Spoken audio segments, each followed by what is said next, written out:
আজকের বাংলাদেশের কি অবস্থা? হ্যাঁ, এটা ঠিক যে খুব অল্প সময়ের জন্য বেঁচে গিয়েছিলাম। জানি না আল্লাহ রাব্বুল আলামিন সবসময় সেই গ্রেনেড হামলা থেকে শুরু করে সবকিছুতেই তো আমাকে বাঁচিয়ে দিয়েছেন। জানি না আমাকে দিয়ে কি আরো কিছু কাজ করাবেন বোধহয় সেই জন্যই। তবুও আমি তো বাংলার জনগণের জন্য আছি। আজকের বাংলাদেশে গণতন্ত্র নাই, ক্ষমতা দখল করেছে অবৈধভাবে। এই জঙ্গি সন্ত্রাস মানুষ খুন করে আবু সাইদ মুগ্ধর লাশ ফেলে দিয়ে আজকে ডক্টর মোহাম্মদ ইউনূস সমস্ত জঙ্গিদের কারাগার থেকে মুক্ত করে দিয়েছে। কারণ তাদের সহায়তাই তো এবং স্বাধীনতা বিরোধীদের চক্রান্ত করে তাদেরকে নিয়েই তো ক্ষমতা দখল করেছে অবৈধভাবে। পুলিশ হত্যা, পুলিশকে মেরে পা বেঁধে ঝুলিয়ে, আওয়ামী লীগের নেতাকর্মীদের মেরে পা বেঁধে ঝুলিয়ে রাখা, গাছের সাথে ঝুলানো, তাদের অকথ্য নির্যাতন, একে একে কোনো কেউ তো রেহাই পায়নি। ন্যায় বিচার বা আইনের শাসন দুঃস্বপ্নে পরিণত। চিফ জাস্টিসের বাড়ি আক্রমণ, জজ সাহেবদের পদত্যাগে বাধ্য করা, শিক্ষক বিশ্ববিদ্যালয় থেকে শুরু করে মানে একদম স্কুল পর্যায় পর্যন্ত এই শিশুদের কি শেখাচ্ছে, ছাত্রছাত্রীদের কি শেখাচ্ছে? শিক্ষকদের তারা বয়কট করে, তারা ঢুকতে পাবে, তাদের গায়ে হাত তুলে মারধর করে, তাদের উপর আক্রমণ করে, এবং একে একে সকলে চাকরি খাচ্ছে। এমনকি মানে জজ, হাইকোর্টের আদালতের বিচারক বা অন্যান্য আদালতের বিচারক, তাদেরকে একে একে সব চাকরি থেকে বের করা। বেসরকারি কর্মকর্তা কর্মচারী, প্রিন্সিপাল সেক্রেটারি, ক্যাবিনেট সেক্রেটারি থেকে শুরু করে যারাই আমাদের সঙ্গে কাজ করছে প্রত্যেকের বিরুদ্ধে মামলা, এবং তাদের আর হত্যা মামলা তো খুব সস্তা, এবং তাদেরকে চাকরি থেকে বের করা। সরকারি, বেসরকারি, সামরিক কাউকে তারা রেহাই দিচ্ছে না, সকলের উপরেই চলছে এক ধরনের চরম নির্যাতন। আর এই নির্যাতনের ফাঁকে কি হচ্ছে? আজকে আমাদের দেশটাকে বিক্রি করা, অন্যের হাতে তুলে দেওয়ার চক্রান্ত। আমাদের ভূখণ্ড করিডোরের নামে আজকে বিক্রি করে অন্যের হাতে তুলে দেওয়া হচ্ছে। তাহলে আমাদের স্বাধীনতা সার্বভৌমত্ব কোথায় থাকবে? ওই আমি তো নিজেদের দেশ সম্পদ গ্যাস বিক্রি বা নিজের দেশ বিক্রি করে ক্ষমতায় থাকতে চাইনি। আমরা স্বাধীনতা সার্বভৌমত্বে বিশ্বাস করি। আর বাংলাদেশের মাটি অন্য কোনো দেশে কোনো রকম সন্ত্রাসী কর্মকাণ্ড ব্যবহার হোক, আমরা সেটা চাইনি। বাংলাদেশকে দক্ষিণ এশিয়া একটা শান্তিপূর্ণ দেশ, এবং এই বাংলাদেশ আমরা জঙ্গি মুক্ত করেছি। হ্যাঁ, আমার অপরাধ, আমি জঙ্গিদের গ্রেপ্তার করেছি, জঙ্গি মুক্ত করেছি, সন্ত্রাস মুক্ত করেছি, মানুষের জীবনের নিরাপত্তা নিশ্চিত করেছি। দেশের মানুষ এমনকি মহিলারাও দিন রাত যে কোনো সময় নিরাপদে চলতে পারতো, সেটা আমি নিশ্চিত করেছিলাম। আজকে আর সে অবস্থা বাংলাদেশে নেই। এমনকি যে মেয়েরা আমার পদত্যাগ চেয়েছিল তারাও এখন বাইরে বেরোতে ভয় পায়। আমি এটুকুই বলবো যে বাঙালি বীরের জাতি, আমরাই বিজয় এনেছি। কাজী আজকে খুনি ফ্যাসিস্ট ইউনূস আর তার পুতুল সরকার, এদেরকে হটিয়ে বাংলাদেশের মানুষের শান্তি নিরাপত্তা আবার নিশ্চিত করতে হবে, গণতন্ত্র পুনরুদ্ধার করতে হবে। বাংলাদেশের প্রতিটি ছেলে দল মত নির্বিশেষে তারা যেন শিক্ষার সুযোগ পায়, সেই ব্যবস্থা করে দিতে হবে। আর আমাদের দেশের সম্পদ অন্যের হাতে তুলে দেওয়া যাবে না। তার জন্য আমি, যারা গণতন্ত্রে বিশ্বাস করেন, স্বাধীনতা সার্বভৌমত্বে বিশ্বাস করেন, অসাম্প্রদায়িক চেতনায় উন্নত সমৃদ্ধ বাংলাদেশে বিশ্বাস করেন, তাদের কাছে আমার আহ্বান থাকবে, বাংলাদেশের জনগণের পাশে দাঁড়ান। বাংলাদেশের মানুষের কিন্তু দুঃখ কষ্টের সীমা নেই। আজকে অর্থনীতি সম্পূর্ণ ধ্বংসের দিকে, যেখানে আমি এই কোভিড-19, ইউক্রেন যুদ্ধ, বিশ্বব্যাপী অর্থনৈতিক মন্দা, সেটা থাকা সত্ত্বেও বাংলাদেশকে আমাদের 6.7 প্রবৃদ্ধি উন্নীত করেছিলাম। মাথাপিছু আয় 2,793 মার্কিন ডলারে উন্নীত করেছিলাম। বাংলাদেশের প্রত্যেকটা মানুষের খাদ্য নিরাপত্তা নিশ্চিত করেছিলাম, পুষ্টি নিরাপত্তা করেছিলাম। প্রত্যেকটা জায়গায় আমাদের উন্নয়নের ছোঁয়া ছিল। অবকাঠামোগত উন্নয়ন করে প্রত্যেকটা গ্রামকে আমরা শহরে উন্নীত করে দিয়েছিলাম, প্রতি ঘরে ঘরে বিদ্যুৎ। আজকে সেই বাংলাদেশ অর্থনীতি সম্পূর্ণ ধ্বংসের দিকে, প্রবৃদ্ধি 3 নেমে গেছে, মাথাপিছু আয় কমে গেছে। একজন কৃষি শ্রমিক বা শ্রমিক, দিনমজুর, রিক্সাওয়ালা যা কামাই করে তাদের দুবেলা খেতে পারে না। তাছাড়া ছিনতাই, চাঁদাবাজি তো আছেই। একটা রিক্সাওয়ালা বঙ্গবন্ধুর প্রতি শ্রদ্ধা জানাতে গেছে 32 নম্বরে 15 আগস্ট। আপনারা নিশ্চয়ই দেখেছেন কিভাবে তার উপরে আক্রমণ, তাকে আক্রমণ করে তার তার তো কষ্টে কেনা ফুল, সেই ফুলটা ফেলে দিল এবং তার বিরুদ্ধে হত্যা মামলা দিয়ে তার কারাগারে পাঠিয়েছে। এটা কি বিশ্বাস করতে পারেন? আমার তো মনে হয় ওই রিক্সাওয়ালাকে আমাদের স্যালুট করা উচিত এবং তার পাশে সকলকে দাঁড়ানোর জন্য আমি অনুরোধ করছি। সে কি অপরাধ করেছে যে তার বিরুদ্ধে হত্যা মামলা দিল? কাকে হত্যা করেছে রিক্সাওয়ালা? ইউনুসকে জিজ্ঞাসা করেন, ডক্টর ইউনুসকে, যে ফ্যাসিবাদী কে, স্বেচ্ছাচারী কে? আমাকে স্বেচ্ছাচারী বলা হয় কথায় কথায়, এখন তো স্বেচ্ছাচারীর বাপ হয়ে গেছে ইউনুস।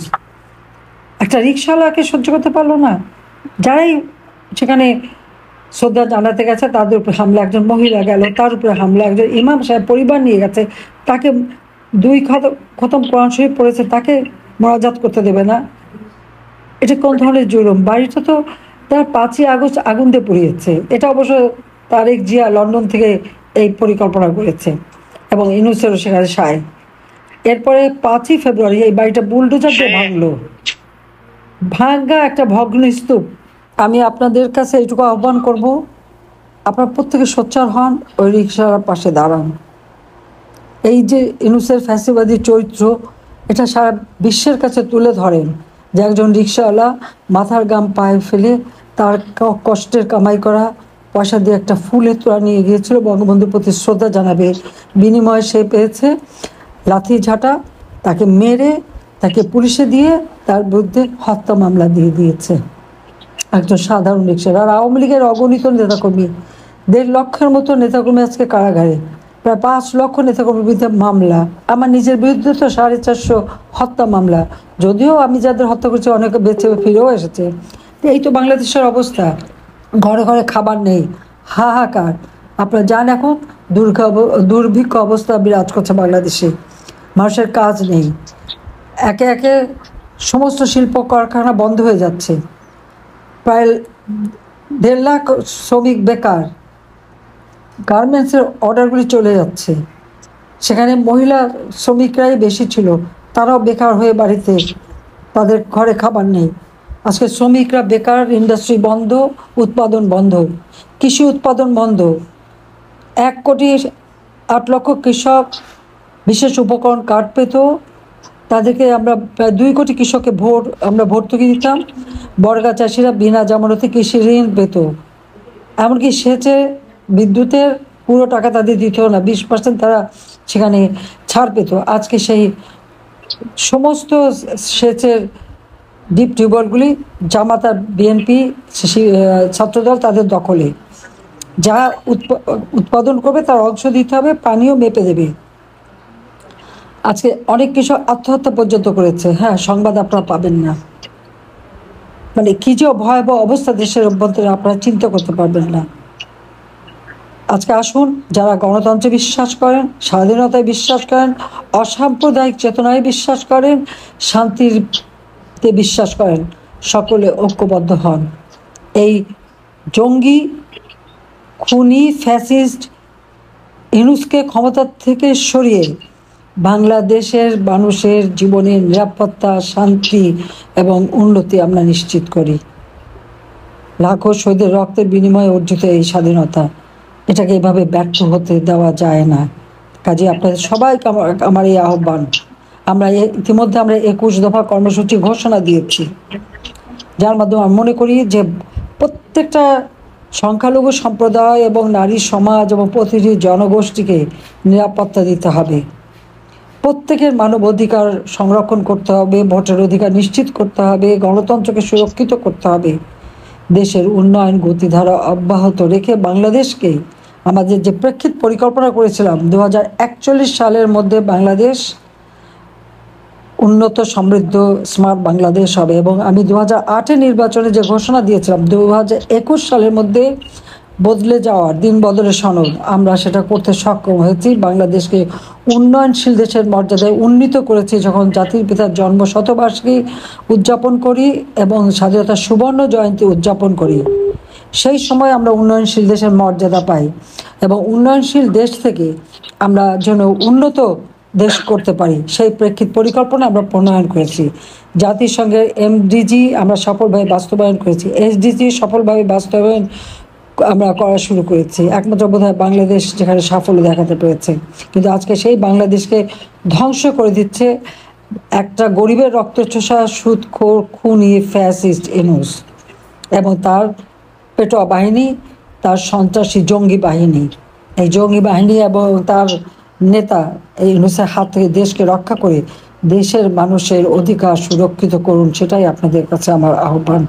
আমার কিছু চাই না, মা বাবা ভাই সবই তো হারিয়েছে আমাদের উপর। কাজ করেছি দিন রাত, অক্লান্ত পরিশ্রম করেছি দেশের মানুষের জন্য এবং আমরা সাফল্য অর্জন করেছি, কিন্তু আজকে সব শেষ করে দিচ্ছে, সব ধ্বংস করে দিচ্ছে।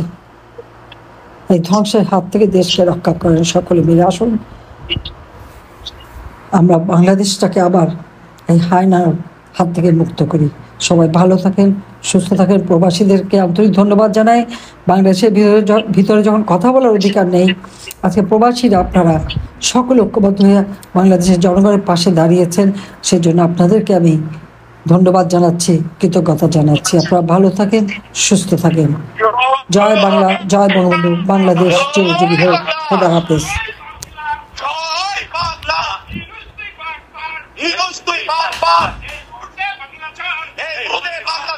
সাবস্ক্রাইব করে সংযুক্তের সঙ্গে থাকুন।